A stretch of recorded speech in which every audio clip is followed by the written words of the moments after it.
रूस यूक्रेन युद्ध की तस्वीर अब बदलने लगी है।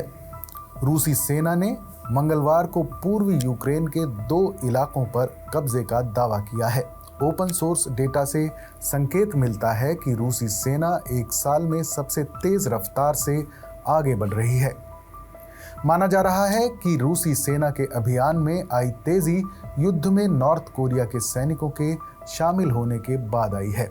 रूसी मीडिया समूह एजेंसवो ने यूक्रेनी ओपन सोर्स मैप का विश्लेषण करके ये जानकारी दी है कि रूस ने 20 से 27 अक्टूबर के बीच एक हफ्ते में ही यूक्रेन के 196.1 वर्ग किलोमीटर इलाके पर कब्जा कर लिया, जो शायद इस जंग की शुरुआत से सबसे तेज रफ्तार की प्रगति है।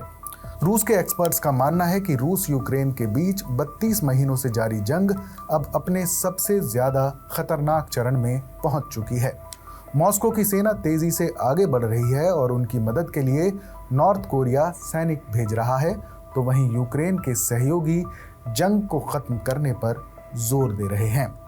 रूस का कहना है कि उसकी सेना ने सेलिदोव टाउन पर कब्जा कर लिया है। युद्ध से पहले इस शहर की आबादी करीब 20,000 थी। वहीं रूसी सेना ने बीते एक हफ्ते से सेलिदोव पर हमले तेज कर दिए थे। रूस के रक्षा मंत्री एंद्रेई बेलुसोव ने रूस की 114वीं मोटराइज्ड राइफल ब्रिगेड को हिरनैक इलाके पर कब्जे के लिए बधाई दी है। युद्ध से पहले इसकी आबादी 10,000 थी और ये सेलिदोव से 12 किलोमीटर दूर है। हालांकि यूक्रेनी सेना ने रूस के इस दावे पर कोई टिप्पणी नहीं की है, लेकिन यूक्रेन के deep state open source intelligence map Selydove को रूस के नियंत्रण में दिखा रहा है। वहीं यूक्रेन की सेना ने बताया है कि पोक्रोस्क फ्रंट पर बीते 24 घंटे में 31 झड़पें हुई हैं। युद्ध समर्थक रूसी ब्लॉगर्स का कहना है कि मॉस्को की सेना ने दक्षिणी डोनबास समेत कई प्रमुख स्थलों पर यूक्रेनी डिफेंस सिस्टम को भेद दिया है। रूसी सेना कुराखोव शहर को घेरने के लिए आगे बढ़ रही है, साथ ही पोक्रोस्क पर भी हमले की तैयारी है। रूस के राष्ट्रपति व्लादिमीर पुतिन ने फरवरी 2022 में रूसी सेना को यूक्रेन पर आक्रमण का आदेश दिया था। ओपन सोर्स डेटा के मुताबिक मार्च 2022 के बाद सितंबर में रूसी सेना यूक्रेनी इलाकों में कब्जे के लिए सबसे तेजी से आगे बढ़ी है, जबकि अगस्त के पहले हफ्ते में ही यूक्रेन ने रूस के कुर्स्क इलाके पर हमला करके कुछ हिस्सों पर कब्जा कर लिया था। वहीं 20 से 27 अक्टूबर के बीच रूसी सेना ने यूक्रेन में जारी अपने अभियान में और तेजी दिखाई है।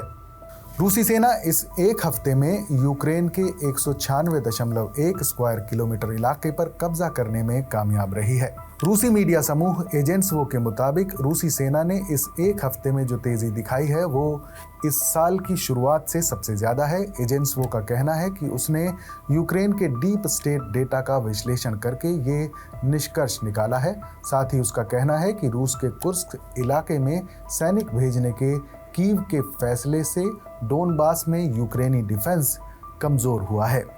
अमेरिका, यूक्रेन और दक्षिण कोरिया ने आरोप लगाया है कि नॉर्थ कोरिया जंग में रूस की मदद कर रहा है। यूक्रेन और उसके सहयोगियों के मुताबिक नॉर्थ कोरिया ने रूस को न सिर्फ हथियार दिए हैं बल्कि अपने हजारों सैनिक भेजे हैं। हाल ही में अमेरिकी रक्षा विभाग ने दावा किया है कि नॉर्थ कोरिया ने यूक्रेन के खिलाफ जंग लड़ने के लिए 10,000 सैनिक रूस भेजे हैं। वहीं नाटो ने दावा किया है कि नॉर्थ कोरिया के सैनिक पहले से ही कुर्स्क इलाके में तैनात किए जा चुके हैं।